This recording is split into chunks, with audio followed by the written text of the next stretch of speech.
We're going to talk a little more today on the scene study, expanding a little more on what scene study is, the breaking down of a scene, um, and what is a scene composed of, what's it comprised of. Well, a scene, it's defined as a time and a place where there is something carried on, or an action. It's also defined as a situation, an incident, an action, something happened, something occurred. And its environment. It's a very important thing. What the environment is, because well, an action can take place in any environment. And also, time has to do with could be a period piece, like a western.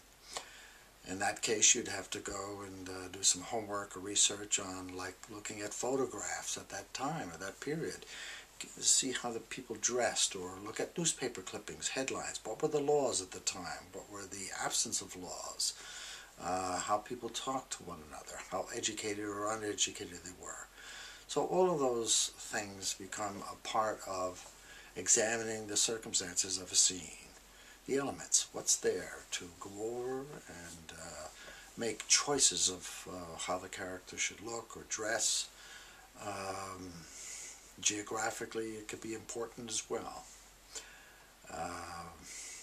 How people dressed in seasons, things of this nature. You collect all of this information and you make it a whole piece so that you can dress and be the character. Breaking down dialogue, too, is part of scene study. Let's see, let's say you had a line or a piece of dialogue that said, "Oh, I saw a terrible fight," or "I was in a terrible fight." Well, let's take a look at the terribleness of a fight using your creative imagination. How long did the fight go on? Who got hurt? Did I get hurt? Did the other guy get hurt? Hurt where? Where do you feel hurt, and to what degree? I mean, was it a terrible, terrible fight?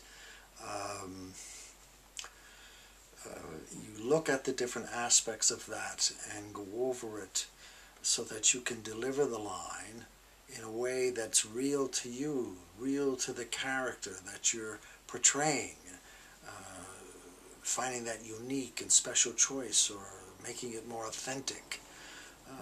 By the same token, it could be a very up piece where you have a line, let's say, like, "Oh, I saw this wonderful old couple dancing." Okay, so how old were they?